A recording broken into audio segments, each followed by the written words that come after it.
Hello everyone, my name is Bakos. I'm a registered architect currently based in London. The project I'm going to talk about is aimed at developing a scalable design framework for sustainable urban housing for Lagos, Nigeria.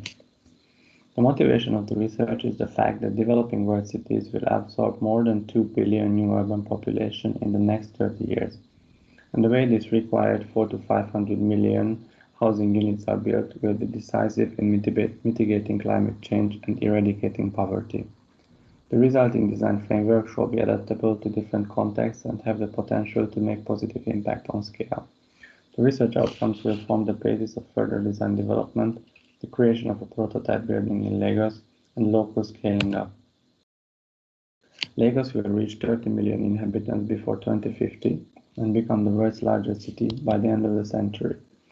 Typical problems of rapidly growing cities are strongly present, including poor infrastructure, unreliable energy and water supply, and housing shortage.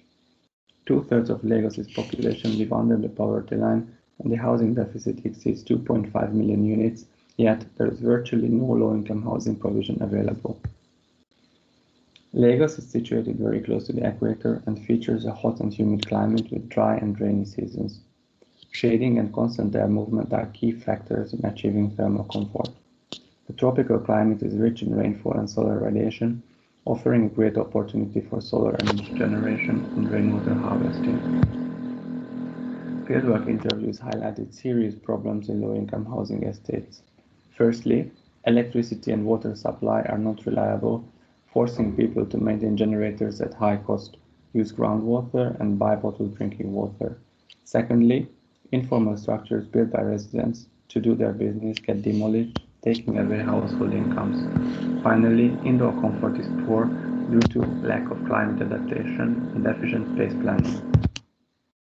Fieldwork measurements were used to create a thermal model and simulate interventions to an existing housing estate with the aim of improving indoor thermal comfort. The analysis confirmed that exposed openings and external walls create significant overheating. Solar protection strategies were explored, including overhangs, shading screens, and window shutters. Alternative wall constructions, larger opening sizes, and ceiling fans were also studied. The proposed strategies achieve 100% comfort hours without air conditioning. Based on literature, fieldwork, precedent studies, and analytic work, 15 project-specific design objectives were established and grouped into 3 categories: affordability, livability, and environmental sustainability. The same objectives are used as the evaluation criteria for the prototype design proposals. As a next step, a model design process was created and executed, exploring solutions for a new urban housing prototype. The process addresses important early-stage design decisions and involves comparative analysis at different scales, offering practical and realistic guidelines. Given the length limitations to the presentation, only part of the process is discussed in more detail. A combination of various build forms and orientations, altogether 28 instances were studied from a solar exposure point of view. Analysis results indicate a 20% exposure difference between the worst and the best performing options.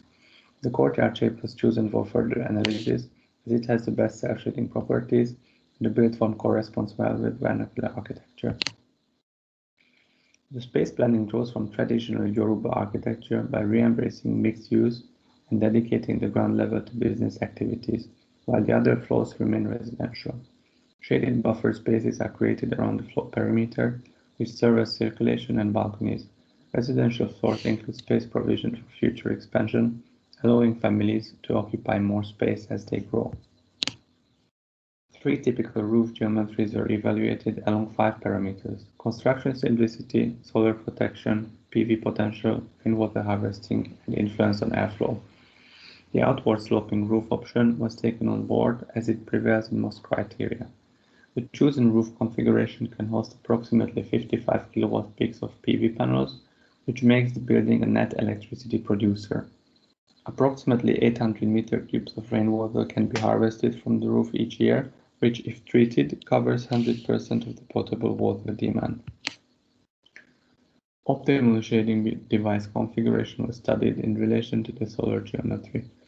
Based on this analysis and the fieldwork thermal modeling, the proposed facade design has 3 key shading components: structural overhangs, shading screens, and lower window shutters.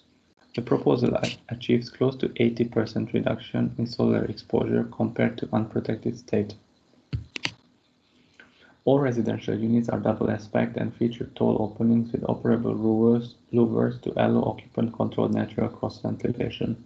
4 typical ventilation models have been defined to address prevailing weather conditions: wind-driven cross-ventilation, buoyancy-driven cross-ventilation, wind-driven night ventilation, and privacy mode with operating ceiling fans and closed louver. Most of the building's volume consists of locally sourced materials, including timber, bamboo, and laterite. The prototype combines prefab and self-built construction methods to achieve speed, safety, and quality, as well as support local industry and provide jobs to skilled and unskilled workers equally.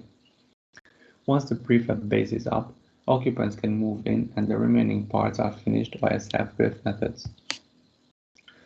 The prototype design was evaluated against our objectives, most of which could be met at this stage.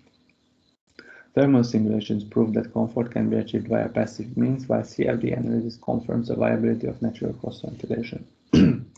Electricity and drinking water can be provided via PV panels and rainwater. Local conditions need to be studied further to resolve sustainable material sourcing and good fabrication quality. The financial model requires refinement, and the overall design needs to be developed further to enable construction. Overall, the proposals can greatly contribute to sustainable urban housing in Lagos. Additionally, the approach could be scaled up and adapted across the developing world, which makes it possible to achieve large-scale impact in mitigating climate change and eradicating poverty. Many thanks for your attention. In case you have any questions or would like to collaborate on the next project phases, please get in touch. Hope you will enjoy the rest of the conference. Goodbye.